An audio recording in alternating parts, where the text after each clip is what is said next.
Defend Dam মেয়েকে ধর্ষণ করে খুন করেছে তার অ্যাকিউজকে আজকে প্রডিউস করা হয়েছে পক্সো কোর্টে। এর আগে আমাদের additional chief judicial magistrate ACGM এর কোর্টে প্রডিউস করা হয়েছিল, তখন 3 দিন পুলিশ রিমান্ড দিয়েছিল।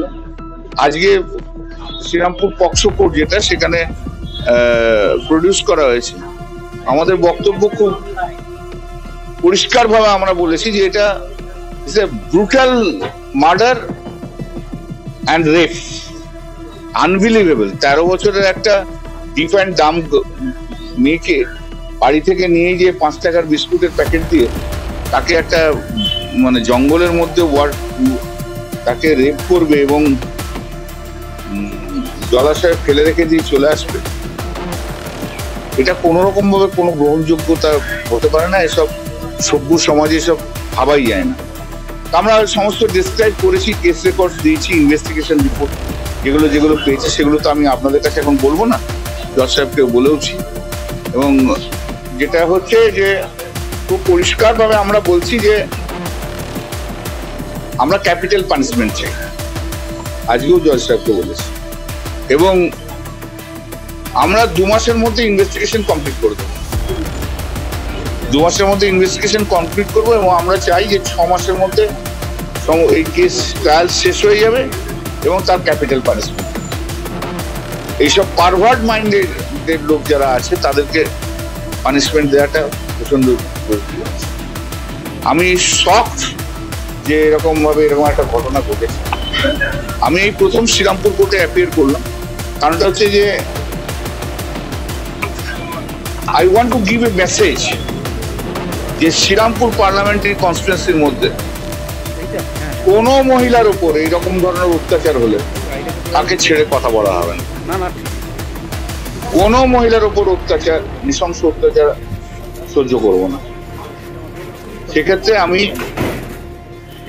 স্টেটের হয়ে, ভিকটিমের হয়ে আগামী দিনেও আমি অ্যাপিয়ার করব। এই সমস্ত মানুষরা সভ্য সমাজে বেঁচে থাকার যোগ্য নয় এরা। আমি একটা জিনিসে আশ্চর্য হয়ে যাচ্ছি যে যেহেতু এটা গ্রাম বাংলার মেয়ে, গরিব মানুষ, 13 বছরের ডিফ অ্যান্ড ডাম, যে তার জন্য কলকাতার কোনো সম্ভ্রান্ত মহিলাদের কোনো শব্দ শুনতে পেলাম না। আমি তো তখনও বলেছিলাম যে কলকাতাতে কোনো রেপ হলে তখন এইসব কলকাতার সমস্ত সফিস্টিকেটেড মহিলা, ইন্টেলেকচুয়াল মহিলা রাস্তায় নামে রাত জাগো আন্দোলন করে। আজকে যেন কোনো শব্দ নেই। লড়াইটা কার বিরুদ্ধে? লড়াইটা হচ্ছে বিকৃত মনস্ক পুরুষদের বিরুদ্ধে লড়াই। সেই লড়াইটা করতে হবে।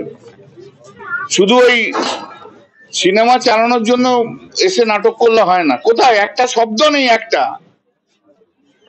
একটা শব্দ নেই। এর আগে বলেছিল না আরজি করে ওই ডক্টররা যেখানে ঘটনা ঘটবে সেখানে যাবো, কোথায়? এখানে এসছে কোথায়? ওরা তো এখন সব নিজেদের পোস্টিং নিয়ে ব্যস্ত। তবে আমাদের মুখ্যমন্ত্রী মমতা বন্দ্যোপাধ্যায় উনি 4 দিন ধরেই আমাকে বলেছিলেন, আমি এসেও ছিলাম ওদের বাড়িতে, এর কঠিনতম শাস্তি দিয়ে আমরা ছাড়বো। কে কি বললো, কে কি করলো না করলো, আন্দোলন করলো না করলো আমাদের কিছু বিষয়ে, কিন্তু আমরা আমাদের কাজ করে যাব।